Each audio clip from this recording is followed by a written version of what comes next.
আসসালামু আলাইকুম রহমতুল্লাহি ওবরকাতুহু। সম্মানিত দর্শক, জামাত এবং বিএনপি দীর্ঘদিন তারা রাজনীতিতে একে অপরের বন্ধু ছিল এবং সাম্প্রতিক সময়ে বিভিন্ন কারণে তারা একে অপরের প্রতিদ্বন্দ্বী হয়ে পড়েছে। রাজনৈতিক কারণ, ক্ষমতা দখলের কারণ, তার সঙ্গে সঙ্গে অর্থনৈতিক, সামাজিক আরও অনেক অনেক বিষয়গুলো রয়েছে। তো এই বিষয়গুলোর মধ্যে সাম্প্রতিক সময় ইসলামী ব্যাংক এবং অন্যান্য ব্যাংকগুলো নিয়ে যা কিছু হচ্ছে, তাতে করে জামাত এবং বিএনপির যে সংঘর্ষ, সেই সংঘর্ষটি যে কোনো সময় ভয়ঙ্কর রূপ লাভ করতে পারে। এখানে জামাতকে আপনি যতই তুচ্ছ এবং তাচ্ছিল্য করেন না কেন, বিষয়টা হলো যে শেখ হাসিনার পতনের জন্য মাস্টার মাইন্ড হিসেবে জামাত এবং এনসিপি তারা যে কর্মকাণ্ডগুলো করেছে এবং ওই সময়টিতে রেজিমকে চেঞ্জ করার জন্য তাদের যে প্ল্যান ছিল, পরিকল্পনা ছিল এবং তাদের যে প্রস্তুতি ছিল, এবং অনেকে যেটা বলার চেষ্টা করছেন যে প্রয়োজনে আমরা সশস্ত্র যুদ্ধের দিকে চলে যেতাম বা বিদ্রোহের দিকে চলে যেতাম। গত ১৭ মাস ধরে জামাতকে বা জামাতের সেই সমস্ত শক্তিকে কোনো অবস্থাতেই নিউট্রালাইজ করা যায়নি, বরং সে সকল শক্তি তারা মত্ততা অর্জন করেছে। গত ১৭ মাসে ইউনূস জমানাতে জামাত এবং জামাত সমর্থিত যে সকল প্রক্সি গ্রুপ রয়েছে, তাদের যে আত্মবিশ্বাস ছিল, তাদের যে ক্ষমতা ছিল, কথাবার্তা ছিল, এর মূলে যে কেবলই মাত্র আবেগ তা নয়। সেখানে অর্থ ছিল, সেখানে বিত্ত ছিল, সেখানে অস্ত্র ছিল, সেখানে বিদেশি কানেকশন ছিল। এবং জামাতের মতো একটি সংগঠনের যে এত বহুমাত্রিক কানেকশন থাকতে পারে, এটা বিএনপি এখন যেভাবে বুঝতে পারছে না, একইভাবে জামাতের সম্পর্কে আওয়ামী লীগ চোখ বুজেছিল, তারা বুঝতে পারেনি। তাদের চোখের সামনে এই শক্তিটি বের হয়ে আসছে। এখন এই যে হঠাৎ করে তারেক রহমান সাহেব যে ক্ষমতায় এলেন, এতে করে কি জামাতের কোনো ক্ষমতা কমেছে না বেড়েছে? নিঃসন্দেহে বেড়েছে। এর কারণ হলো যে যেহেতু বিএনপি এখন ক্ষমতায় রয়েছে, বিএনপি ক্ষমতায় থেকে তারা যে সিনিয়রও বা সিন ক্রিয়েট করতে পারবে, যেটা আওয়ামী লীগ জামানাতে সম্ভব ছিল না। ২ নম্বর হলো যে তাদের আগে বিভিন্ন জায়গাতে তাদের যে প্রক্সি লোকজন ছিল, সেই প্রক্সি লোকজন ১৭ মাসে আরও শক্তিমত্তা অর্জন করেছে। এবং একই সঙ্গে তারা যেভাবে বিএনপির বিরুদ্ধে ন্যারেটিভগুলো তৈরি করে ফেলেছে, সেই ন্যারেটিভগুলো তারা যেভাবে মার্কেটিং করছে, ব্যক্তি তারেক রহমান থেকে শুরু করে সালাউদ্দিন সাহেব এবং তারেক রহমান সাহেবের যারা পরিবার, একান্ত পরিবার পরিজন, আমরা নাম উচ্চারণ করতে পারবো না, তাদেরকেও টার্গেট করে বিভিন্ন বট বাহিনীর মাধ্যমে যে সকল অপপ্রচার চালানো হচ্ছে, বিএনপির লোক যতই চোখ বুজে থাকুক, বিএনপির লোক যেভাবে কানে তুলা দিক না কেন, ঘটনা কিন্তু ঘটে গেছে। বাংলাদেশের মধ্যে যে বড় বড় পত্রপত্রিকাগুলো রয়েছে, সেখানে যত সাংবাদিক রয়েছে এবং তাদের মধ্যে বিএনপি সম্পর্কে যে নেতিবাচক প্রচার চালানো হয়েছে, তারই প্রেক্ষিতে অনেকে চাকরিচ্যুত হয়েছেন এই গত কয়েকদিনে। তো এগুলোর একটা প্রতিক্রিয়া রয়েছে এবং সেই প্রতিক্রিয়াই এখন সংঘাতে রূপ নিতে যাচ্ছে। এখানে একটা বিষয় আপনাদেরকে বলি যে রাজনীতির ক্ষমতা লাভ করা, সিংহাসন লাভ করা দ্বন্দ্ব সংঘাতের দ্বিতীয় বা তৃতীয় নয়, চতুর্থ যাকে বলা হয় আইটেম। এই যে যত যুদ্ধ, দ্বন্দ্ব, সংঘাত বাধে, সেখানে সিংহাসন নিয়ে বা সিংহাসনে বসা না বসা নিয়ে এটাকে যদি আপনি ধরেন, এটা ৪ নম্বর। যুদ্ধ এবং দ্বন্দ্ব সংঘাতের ১ নম্বর কারণ নারী।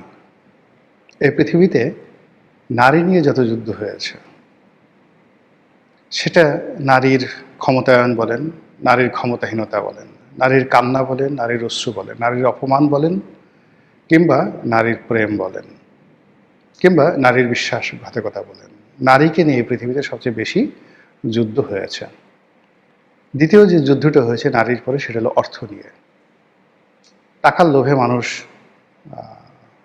যুদ্ধ করেছে, অথবা টাকার প্রয়োজনে যুদ্ধ করেছে। এখন যে ইরানে যুদ্ধ হচ্ছে, আমেরিকা টাকার প্রয়োজনে তারা যুদ্ধ করে চলেছে, তাদের লুটপাট করতে হবে। অন্যান্য বিষয় আছে, আমি শুধু এই দুটো বিষয় বললাম। নারী ১ নম্বর, ২ নম্বর হলো টাকা। আপনারা দেখেন যে গত ১৭ মাসে নারীর প্রসঙ্গ বাদ দেন, টাকার প্রসঙ্গটা যদি আমরা ধরি, তাহলে এখানে বিএনপি এবং জামাতের যে সম্পর্কটি, সেই সম্পর্কটির ক্ষেত্রে অর্থযোগ এখানে মূল নিয়ামক ছিল। বিএনপির সঙ্গে জামাত যেটা পারেনি বা করতে পারেনি সেটা হলো এই যে বিএনপির লোক যেভাবে চাঁদা কালেকশন করেছে, যেভাবে চাঁদাবাজি করেছে, এটা জামাত তাদের সাথে পেরে ওঠেনি। আর জামাতের পক্ষে এটা সম্ভব ছিল না, বিকজ এই কাজ করার জন্য যে ম্যান পাওয়ার দরকার সেটা তাদের ছিল না। ফলে তারা টাকা উপার্জন করতে পারেনি বটে, কিন্তু তাদের মেজাজ ভীষণ রকম গরম ছিল। তাদের মেজাজ ভীষণ রকম গরম ছিল এবং তারা এটা নিয়ে যত রকম সমালোচনা করা দরকার, বিএনপিকে চাঁদাবাজ বানানো দরকার, মির্জা আব্বাসকে চাঁদাবাজ বানানো দরকার, আমিনুল, তারপরে নবী থেকে শুরু করে এরশাদ, যারা যারা আছে বিএনপির পাওয়ার ফ্যাক্টর, ঢাকা শহরে যারা নির্বাচন করেছে, ওই যে ওখানে নির্বাচন করেছে নীরব, সে অবশ্য দলীয় মনোনয়ন পাননি, যাকে বলা হয় কারণ বাজার থেকে। এরপরে গুলশান বনানী বাড্ডার এই এলাকার একটা এলাকাতে এক ভদ্রলোক কাইয়ুম, মানে এদের সবারই চরিত্রটা হনন করে এমনভাবে করে দিয়েছে এবং এরা সবাই কিন্তু বলতে গেলে মানে পরাজিত হয়েছে। আমিনুল পরাজিত হয়েছে, নীরব পরাজিত হয়েছে। এই যে তাদের যে সফলতা, এই সফলতার মূল ব্যাপার হলো যে চাঁদাবাজি। চাঁদাবাজিকে তারা ঘৃণা করেছে, অথবা তারা চাঁদাবাজি করতে পারেনি, অথবা যারা করেছে তাদের সাথে দ্বন্দ্ব এবং সংঘাত শক্তিমত্তায় তারা পেরে ওঠেনি। ফলে তাদের ক্যারেক্টার অ্যাসাসিনেশন থেকে শুরু করে সমস্ত কিছু যেমনভাবে করা হয়েছে, এবং সেই যে জায়গাগুলো প্রত্যেকটা জায়গাতে তারা বিজয়ী হয়েছে, প্রত্যেকটা জায়গাতে তারা বিজয়ী হয়েছে। কাজে এই অভিজ্ঞতা দিয়ে আগামীতে যে সকল আসনকে তারা টার্গেট করবে, সে সকল আসনে প্রথম তাদের টার্গেট হবে এই অর্থনৈতিকভাবে যে বৈষম্য, চাঁদাবাজি, এটাকে তাদের মূল মন্ত্র করা। দ্বিতীয়ত তারা যে কাজগুলো করেছে সেটা হলো দেশের ফাইন্যান্সিয়াল সেক্টরগুলো, বিশেষ করে সমস্ত ব্যাংক, বিমা, বাংলাদেশ ব্যাংক, সেন্ট্রাল ব্যাংক, এই সব জায়গাগুলোতে তারা তাদের যে ইন্টেলেকচুয়াল যে অ্যাসেটগুলো রয়েছে, এলিমেন্টগুলো রয়েছে, ইনস্ট্রুমেন্টগুলো রয়েছে, প্রত্যেকটা ইনস্ট্রুমেন্টগুলো তারা একেবারে পাগলের মতো রাতারাতি ব্যবহার করে ফেলেছে। উইদিন মানে শেখ হাসিনা যাওয়ার 48 ঘন্টার মধ্যে তারা সচিবালয়ের বড় বড় পদ পদবিগুলো, তারপরে দেশের গুরুত্বপূর্ণ আমলাতান্ত্রিক পদ পদবিগুলো থেকে শুরু করে যাকে বলা হয় ব্যাংক এবং বিমাতে তারা তাদের কর্তৃত্ব প্রতিষ্ঠা করে ফেলেছে, ইনক্লুডিং এস আলমের পরিবারের অধীনে থাকা সকল ব্যাংকগুলো। কিভাবে নিয়েছে, কেন নিয়েছে, সেটা পরের বিষয়। ফার্স্ট থিং হলো যে তারা এত দ্রুততার সঙ্গে যে কাজগুলো করেছে, সেই কাজগুলোর জন্য তাদেরকে ধন্যবাদ আপনাকে দিতেই হবে যদি আপনি বাঁচতে চান এবং আগামীতে জামাতের এই ধরনের কর্মকাণ্ড থেকে যদি নিজেকে রক্ষা করতে চান, তাদেরকে প্রথমত থ্যাঙ্কস দিতে হবে। দ্বিতীয়ত থ্যাঙ্কস দেওয়ার পরে খুব নরম মনে আপনাকে খোঁজ খবর করে জানতে হবে হোয়াট ওয়াজ দ্য পলিসি, পলিসিটা কি। এবং আপনি যদি পলিসি না জানেন তাহলে পারবেন না। এইবার অনেকে বলার চেষ্টা করেছেন যে একজন লোক আছেন জামাতের, একজন যাকে বলা হয় পেট্রন, আয়নাঘরে ছিলেন বন্দি, একজন সামরিক কর্মকর্তা, লম্বা লম্বা চুল, কর্নেল হাসিন, বেশ জনপ্রিয় কর্নেল হাসিন। তো তিনি বেশ স্ট্রেট ফরওয়ার্ড ওয়েতে কথাবার্তা বলেন।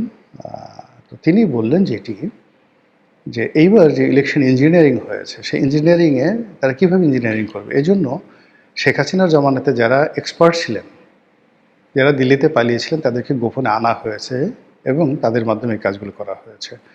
আমি সত্য মিথ্যা বলতে পারবো না, উনি বলেছেন, ওনার কথা শুনেছি এবং সেটাই আমি আপনাদেরকে বললাম। তো এখানে মূল ব্যাপার হলো যে জামাত যে কাজটি 24 ঘন্টা বা 48 ঘন্টার মধ্যে ব্যাংকিং সেক্টরে যে কাজটি করে ফেলেছে, আপনি রাতারাতি বুদ্ধি দিয়ে যে জিনিসটি করা হয় ওটি বল দিয়ে আপনি কখনো পারবেন না। বুদ্ধির সাথে বুদ্ধি দিয়ে আপনাকে করতে হবে, কৌশলের সাথে কৌশল অবলম্বন করতে হবে, প্রতারণার সঙ্গে প্রতারণা, প্রতারণার সঙ্গে আপনি সত্য, আর সত্যকে সবসময় প্রতিষ্ঠা করতে হয় অন্য সত্য দিয়ে। সত্যকে কখনো মিথ্যা দিয়ে ধামাচাপা দেওয়া যায় না। অস্ত্রের মোকাবেলা করতে হয় অস্ত্র দিয়ে, এখানে আপনি সাধুতা দিয়ে পারবেন না।